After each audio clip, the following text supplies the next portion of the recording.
बाकी सबका भी यहीं पे होगा।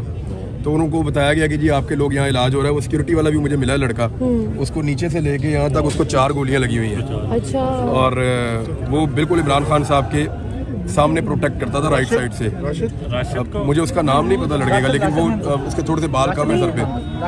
वो परसों जब मैं कंटेनर पे गया था ना, परसों जब मैं कंटेनर पे गया था तो वही लड़के ने मुझे जगह बना कर दी थी, मुझे याद है। तो वो मुझे अंदर मिला, बल्कि व्हील चेयर पे उसको लेकर जा रहे थे तो उसने मुझे आवाज़ दी।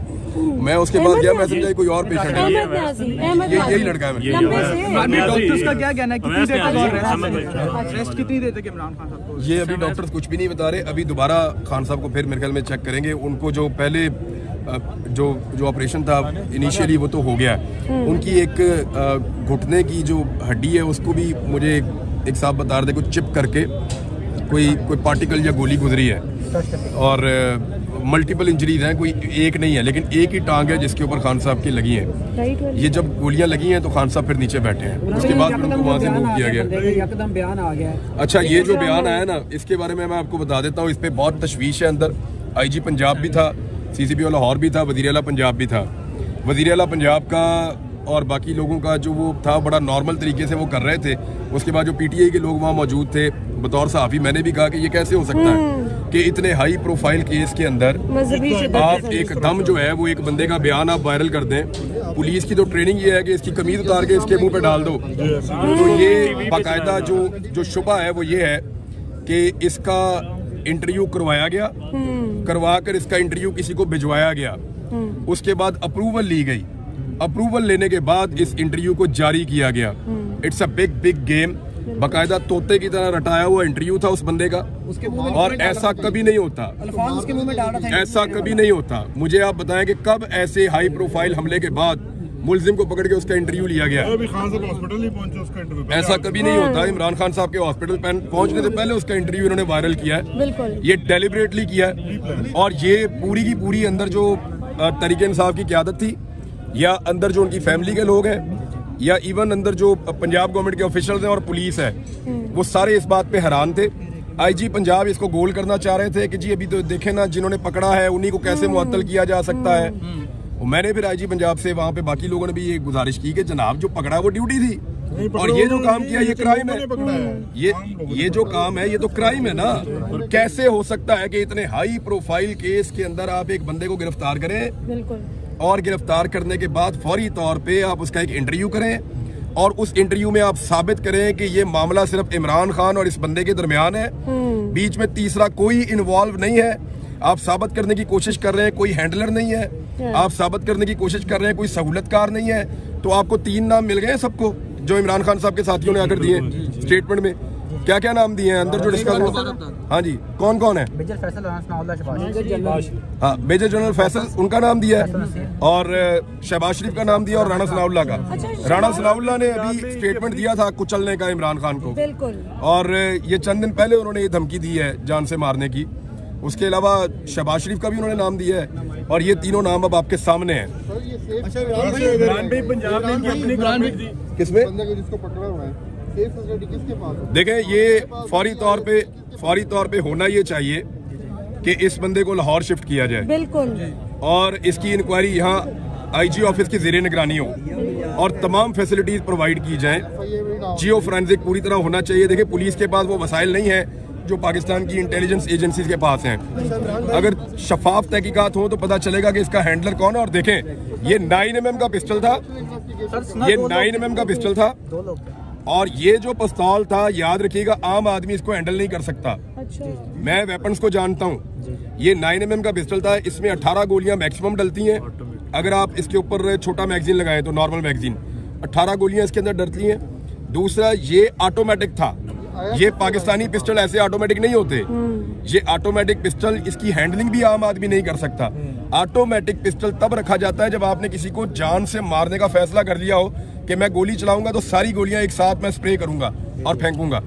इसकी एक साथ सारी, और इस आदमी की जेब से कोई नशा आवर पुड़ी भी निकली है।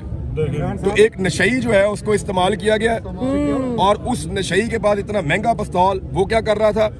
दूसरा, ये जो अजान वाला एलिमेंट डाला गया ना बीच में, ये झूठ है। कहा जा रहा है कि 2 मैं परसों कंटेनर पे था, मैं आपको क्लियर कर देता हूँ। ये बिल्कुल, मैं परसों कंटेनर पे था, वहाँ पे अजान होती है, बिल्कुल कंटेनर के रेड लाइन तो क्रॉस हो मैं नहीं, बिल्कुल वो अजान वाली बात कंप्लीट कर ली। मैं भी परसों थी, बिल्कुल सही मैं बात परसों है। कंटेनर पे था, बिल्कुल कंटेनर के ऊपर बाकायदा अजान होती है।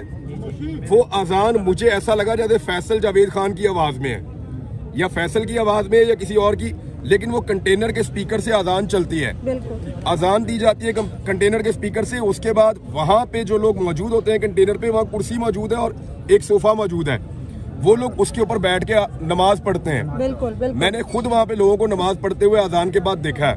एजाज चौधरी साहब वहाँ नमाज पढ़ रहे थे, अजान के बाद बिल्कुल खामोशी कर दी गई थी थोड़ी देर के लिए। फिर वहाँ पे इमरान खान साहब ने नमाज पढ़ी है, बाकी लोग वहाँ पे मौजूद थे, उन्होंने भी नमाज पढ़ी है। तो उसके बाद दोबारा इमरान खान साहब ने कहा कि अब नात से शुरू करो। फिर नजम शराज ने गालिबन 2 मरतबा एक नात पढ़ी, तो इमरान खान साहब ने कहा तुम फिर पढ़ो, उन्होंने फिर दोबारा नात पढ़ी। तो मुझे अच्छी तरह पता है कि ये जो एक बहाना बनाया गया ना, तोते की तरह रटा रटा है बयान कि अजान हो रही थी और गाने चल रहे थे, तो नहीं। एक तो जिस वक्त ये गोली चली है उस वक्त कवाली थी, आप वीडियो में देख सकते हैं कि उस वक्त अल्लाह वाली कवाली चल रही थी। दूसरा मैं जानना चाहता हूँ कि अजान के वक्त कवाली चलने पे इस आदमी ने पहले कितने कत्ल किए हैं? क्या ये ऐसे ही करता है हमेशा? हमारे यहाँ पे बार बार बरहल अव्वल के भी हम लोग जश्न मनाते हैं, बाकी चीजें भी होती हैं। तो ये सिर्फ एक बंदे को ऐसा लगता है तैयार किया गया था, ये एक हो रहा है, इसके हैंडलर्स कोई और हैं, और वो हैंडलर जो है उन्होंने फौरी तौर पे बंदोबस्त किया। और मैं आपको फिर बता रहा हूँ कि पहले ये वीडियो रिकॉर्ड की गई है, फिर इस वीडियो को सुनवा के अप्रूवल ली गई है, अप्रूवल लेने के बाद इस वीडियो को जारी किया गया है कि ये वीडियो ओके, अब इसको जारी कर दिया जाए। ये बहुत जल्दी थी इस बात की। ये अभी तक एक हमलावर के बारे में इंफॉर्मेशन कंफर्म है और दूसरे के बारे में लोग बात कर रहे हैं, पुलिस ढूंढ रही है। देखिए, गवर्नमेंट ऑफ पंजाब को इससे बरी जिम्मा नहीं किया जा सकता।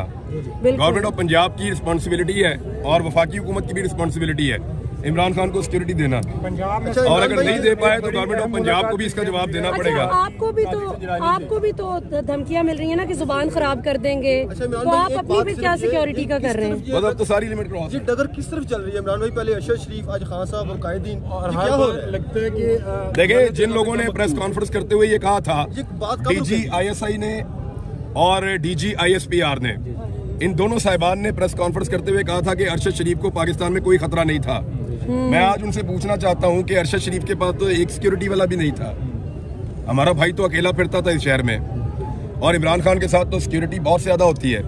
अगर खान साहब के ऊपर अटैक हुआ है इस तरह से, तो फिर आप कैसे कह सकते हैं कि अरशद शरीफ इस मुल्क में सिक्योर था? 2 लोग अफगानिस्तान से पाकिस्तान में फैसिलिटेट किए गए थे, वो दोनों लोग अरशद भाई को कत्ल करना चाहते थे। हमें और बहुत सारे दूसरे लोगों को इस बात का पता था। अरशद भाई को बाकायदा उनकी तस्वीरें दिखाई गई थी और अरशद भाई का वो लोग पीछा कर रहे थे। ना सिर्फ वो पीछा कर रहे थे उनके ऑफिस तक, उनके घर तक, बल्कि उनको हरासा किया जा रहा था और उनको ये बताया गया था कि किसी भी वक्त आपको टारगेट कर दिया जाएगा। काफ़ी दिनों से अरशद भाई अपनी फैमिली, अपने बच्चों को भी बाहर नहीं लेकर जा रहे थे अपनी गाड़ी में साथ, कि मेरे पे जब हमला हो तो मैं अकेला मारा जाऊँ, मेरे साथ मेरे बच्चे नहीं होने चाहिए। लेकिन जब उनका चैनल बंद कर दिया, उसके बाद फिर उनके पास लड़ने के लिए हथियार ही कोई नहीं था, वजह ही कोई नहीं थी, तो देन उनको लोगों ने कहा कि अब आपको निकल जाना चाहिए, तो उन्होंने यही बेहतर समझा कि वो चले जाएं। उस रात अकेला अरशद शरीफ नहीं भागा था, मैं आपको कंफर्म कर देता हूँ, उस रात 3 लोग भागे थे इस्लामाबाद से। 3 लोग जो इकट्ठे बैठे थे, उन्होंने मिलकर फैसला किया था कि आज हम इस्लामाबाद छोड़ देंगे जब तक हालात बेहतर नहीं होते। एक छोड़कर गए थे उस रात को काशिफ अब्बासी साहब, वो लाहौर आ गए थे। एक इस्लामाबाद को उस दिन छोड़ा था खाबर घुम्मन ने, वो अपने गांव चले गए थे, और एक अरशद शरीफ साहब ने, वो पाकिस्तान से बाहर चले गए थे। तो 3 लोग थे। आप बाकी 2 से पूछ लें कि उन्होंने उस रात इस्लामाबाद को क्यों छोड़ा था। इमरान भाई, सारे जो ब्रिलियंट जर्नलिस्ट हैं वो छोड़ते जा रहे हैं। मोहित पीरजादा भी चले गए हैं मुल्क से, शाबर शाकिर भी चले गए हैं। ये क्या हो रहा है सर? आपके मुतालिक भी इसी तरह की खबरें चल रही और बल्कि आपके बारे में सुना भी, आप भी जा रहे हैं बाहर। मेरे ख्याल में पाकिस्तान के ऊपर अब मजीद जबर मुसल्लत नहीं रह सकता। इंशाल्लाह अब एक एक करके सारी लिमिट्स तो क्रॉस होती जा रही हैं। आज तो रेड लाइन क्रॉस हो अब गई। लीडर्स को भी गोलियां पड़ रही हैं लॉन्ग मार्च के। तो आप बताएं ना, मौलाना फजल रहमान साहब 2 मरतबा आए, बिलावल आए, क्या गोली लगी उनको? बिलावल इतने लंबे रास्ते से आए, क्या उनको किसी ने हमला किया? मरियम थी। एक ड्रोन जो है वो सिर्फ उनकी बहन को लगा, और उसके बाद जो पाकिस्तान में शोर मचा था वो आपके सामने है। और मरियम नवाज और हमजा शहबाज भी आए। इमरान भाई फैसल वाडा को नहीं शामिल करना चाहिए इन्वेस्टिगेशन में, फैसल वाडा को नहीं शामिल करना चाहिए इन्वेस्टिगेशन में, जैसा आपने ट्वीट भी किया था। किसको? फैसल वाडा को। फैसल वाडा, हाँ बिल्कुल, देखें फैसल वाडा ने कहा था कि कुछ होगा और लाशें गिरेगी और अहम लोग जो हैं, बिल्कुल सर, उसने अहम लोगों का नाम, अहम लोगों की लाशें, जी सर, तो वो इमरान खान से अहम तो कोई नहीं है। इस वक्त पाकिस्तान का सबसे अहम आदमी वही है। सर वाडा की बात सच होगी ना आज? नहीं, मुझे अभी नहीं, इसकी इंक्वायरी होगी, आपको पता है? बताएं आपका सोर्स होगा, नहीं, आप बताएं ना, आप बताएं कहाँ पे हो, सबको पता है। तो फिर आप बता क्यों नहीं रहे? हम आपसे सुनना चाहते हैं। नहीं, आप बताएं, आप बता क्यों नहीं रहे? हम आपसे सुनना चाहते हैं। हम आपसे सुनना चाहते हैं, आप बताएं। देखिए नहीं, हम बड़ा, आपसे सुनना चाहते हैं। देखो आपको पता है तो आप बताएं। आप बताएं ना किसने मारा? नाम लेना। आप नाम लें, आए सब पूछते हैं इनसे, नाम लें, बताएं बताएं किसने मारा? किसने मारा, नाम लें। आप पता क्या, आप यहाँ चस्का लेने आते हैं कि इसको भी मरवाओ, उसको भी मरवाओ, उसको भी हाँ। मरवाओ। वो जो मारने वाले वो भी हमारे ही लोग हैं। खुदा की कसम इसलिए नहीं नाम लेते, इसलिए नाम लेने से नहीं डरते कि कोई हमें वो मार देंगे, इसलिए कि हम अपने लोगों की बेइज्जती नहीं करवाना चाहते, इसलिए कि हम इस मुल्क के वफादार हैं। डर नहीं लगता हमें, डर लगता होता भाग जाता मैं पाकिस्तान से बाहर गया था एक दिन के काम से। इमरान भाई 70 साल से इसी तरह चल रहा है और हर बार इसी तरह लगता है कि जो मकतूल है ना वो गलती से गोली के सामने आ गया, और अल्लाह ना करे अगर आज वो शख्स उसको ना पकड़ता तो हम अज़हार अफसोस के अलावा कुछ भी नहीं कर सकते थे। और 70 साल से इसी तरह होता आ रहा है। बेनज़ीर का इसी तरह का मामला था। आज अल्लाह ताला ने एक आदमी की जान बचाई है और मेरे ख्याल में ये वो आखिरी हरबा हो सकता था जो इस्तेमाल हो सकता था इमरान खान के खिलाफ। इमरान खान ने जब उनको गोली नहीं लगी थी, उससे पहले इमरान खान ने लगभग 50 मरतबा इस कौम को ये बताया कि मुझे गोली मारेंगे या मेरे ऊपर हमला करेंगे और मुझे जान से मारने का मंसूबा तैयार हो चुका है। उन्होंने ये भी कहा कि एक बंद कमरे में चंद लोगों ने मिलकर मुझे मारने का मंसूबा बनाया। उन्होंने ये भी कहा कि जब मुझे मार दिया जाएगा तो इसको कोई और रंग दिया जाएगा। वो हम देख रहे हैं। आपने सुना ना, क्या वो सारा कुछ सही साबित नहीं हो रहा? बिल्कुल। अब इंतजार करो इमरान खान के स्टेटमेंट का, वो क्या कहते हैं। इमरान भी आपको भी बड़े सवेर थ्रेट हैं, तो आपने नहीं सोचा कि आप भी, देखो यार, मैं छोटा आदमी हूँ, मेरी तरह के और बहुत हैं इस मुल्क में, नहीं आप बड़े लेकिन आदमी बात हैं। यह है कि एक पॉलिटिकल लीडर जो इस मुल्क का वजीर आज़म रहा है वो बहुत बड़ी बात है। मेरे जैसे छोटे छोटे लोग आते रहते हैं, जाते रहते हैं और मेरे आने जाने से कोई फर्क नहीं पड़ता। आपकी खान साहब से मुलाकात हुई है? मैं अंदर था, मैं सब कुछ देख के हर चीज़ रिपोर्ट लेकर आ रहा हूँ। आपको क्या लगता है कि जो लॉन्ग मार्च है इसमें मजीद जान डल जाएगी या ये तहरीक को रोकने में मुझे नहीं कामयाब लगता कि अभी फौरी तौर पे इमरान खान साहब निकल के किसी लॉन्ग मार्च का हिस्सा बन सकते हैं। खान साहब की हालत जी है। उनकी देखें, वो 70 ईयर्स उनकी एज है, ये भी तो आप ध्यान में रखें। वो बहुत मजबूत आदमी है असाबी तौर पे, बल्कि वो हॉस्पिटल में सब कंट्रोल कर रहे हैं। वो ये पूछ रहे हैं कि यार रश ना लगाओ, ये ना करो, वो ना करो, वो किधर है, उसको लगी और किसको लगी मुझे बताओ, इनको बुलाओ इधर। वो ये कर रहे हैं कि अपने जो बाकी जख्मी हैं उनको भी यहाँ बुलवा रहे थे कि उनको भी लेकर आओ इधर, इसी तरह उनका इलाज करो, और लोगों की खैरियत भी पूछ रहे थे। और उसके अलावा अग्रेशन तो है, फिर आपको आइडिया है सूरत हाल जिस तरह की बनी है उसमें कोई आदमी नॉर्मल नहीं रह सकता जिसके साथ आप इतनी बड़ी ज्यादती करें। इमरान भाई, पंजाब में कल बड़ी अहम मुलाकात हुई है, सादिक सजरानी साहब जो हैं परवेज़ इलाही साहब से मिले, तो आपको लगता है कि कोई हालात और उनका रुख भी बदल रहा है? क्योंकि पंजाब में जहाँ पे आपकी हुकूमत, सिक्योरिटी आपकी अपनी, और वहाँ पे इस तरह का मामला होता है और उसके बाद पकड़ के फौरी तौर पर जो बयान दिलवाया जाता है। सादिक सजरानी साहब को अपनी मुसीबत पड़ी हुई है ना, उनके ऊपर तहरीक-ए-दम एतमाद की तलवार है, तो वो उनके अपने अलग मामला हैं। इमरान भाई, लगता है कि इस तरह के कंडों से जो है वो लॉन्ग मार्च को रोक दिया जाएगा, या फिर जो रुकावटें बार बार डालने की कोशिश कर रहे हैं इससे लोगों के हौसले जो है वो थोड़े से पस्त होंगे? देखें, अगर आज जो टारगेट करने वाला है खुदा न खास्ता वो अपना टारगेट अचीव करता तो आप कुछ और कह सकते थे। नहीं, अब नहीं, अब नहीं। तब से लेकर आज तक ये कब ये वाक़यात रुकेंगे? कब तक हम लोगों का खून बहाता जब तक देखेंगे कौम और खड़ी नहीं बाद में होती बैठकर मिलके। रोते रहेंगे? कब तक ऐसा चलेगा? आपने तय करना है कब तक, यस, आप लोगों ने तय हम करना तो है कब फैसला तक। कर चुके हैं, अब red line has been crossed. अपने फैसले को इम्प्लीमेंट कीजिए, ठीक हो जाएगा। बस ठीक है।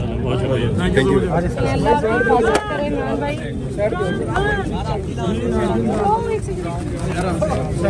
नहीं बच्चा गाड़ी देना किसी को, नहीं मैं इधर ही